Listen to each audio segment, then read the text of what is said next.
Nshuti bakunzi ba Inyasi Media TV, uyu munsi mu binyamakuru tariki ya 27 z'ukwa 9 2025. U Rwanda rero rurakomeza kwakira shampiyona y'amagare ya 2025 aho abakinnyi mu bihugu birenga hafi 100 bahatanira ibikombe. Kuri uyu wa gatandatu hakomeje rero amarushanwa y'abakiri bato n'abagore. U Rwanda rurashaka gushinga ishuri ryigisha kubungabunga ibidukikije. Abantu bakekwa ko bakubitiye umugabo bivugwa ko ari umujura mu kagari batawe muri yombi. Rayon Sport yifurijwe amahirwe muri CAF Confederation Cup.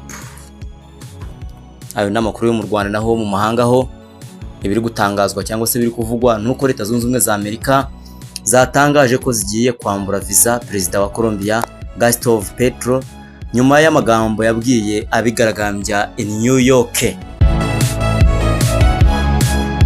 Abarinzi b'iby'ubuzima muri Gaza bavuze ko abantu barenga 38 bishwe n'ibitero bya gisirikare by'Abayisiraheli ndetse n'amasasu, mu gihe Perezida wa Isiraheli yavuze ko bagomba gukomeza intambara.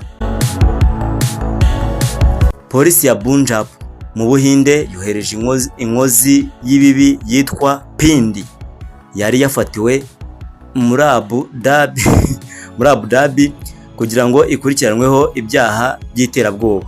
Pindi ubundi yingi yabura kugutera igipindira muri yamvugo. Okay. Muri Asiana, umunyamahanga mukuru wa Asiana yahuye na Minisitiri w'Ubukerarugendo wa Cambodia kugira ngo baganire ku guteza imbere ingendo n'ubukerarugendo mu karere.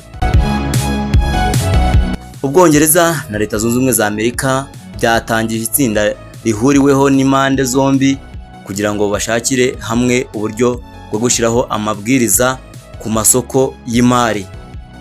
Nge rero wabateguriye aya makuru meza cyane kandi nkayabagezaho, nitwa Nsengiyumva Inyasi, l'optimiste, l'enfant de l'Afrique.